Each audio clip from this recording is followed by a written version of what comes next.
Christian view of freedom of speech. Hi, I'm Dr. James Holt, and words have power. They can build up, they can inspire, they can tear down, and they can hurt. For Christians, words are powerful enough to be creative. God created through his word. He said, "Let there be light," and creation began. The New Testament gives us further insight into that Christ is the Word.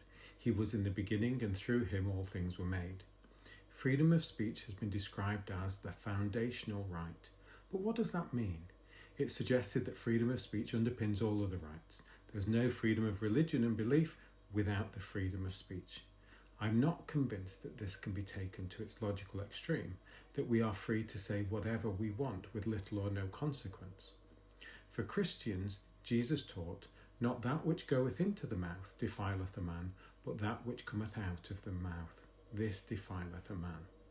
Christians need to be conscious of the way that they speak and what they say. In their speech, Christians have a responsibility to build up, to strengthen.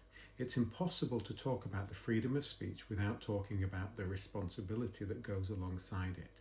People may have the freedom of speech, but it's imperative that they consider the impact and motivation of their words. What is trying to be achieved through words? Freedom of speech does not mean that Christians say only that which is palatable, however. Jesus often condemned what outward religious hypocrisy that belied a person's heart.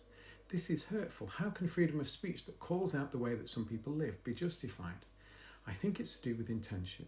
What is the intention behind the words spoken? And also, how are they said? There is an approach to such that should emulate Christ-like charity for Christians. While Christians believe that Christ condemned the way that some people acted, his love meant that he was willing to die for all people, including those who nailed him to the cross. People are free to express displeasure, but it should be measured. Only then can we ensure that speech is not designed to hurt. That doesn't mean that people will not be hurt by some of the words that are spoken, but that we are able to learn and have measured discussion. People can speak what they believe to be true as long as it does not cause harm to others. Social media has exacerbated the situation beyond measure. Emmanuel Levinas had it right when he suggested that interactions with the other must be face-to-face.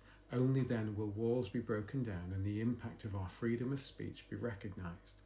Freedom of speech only works when it is accompanied by the responsibility of speech. In a world where our words can build up or tear down, Christians and all of us must build up.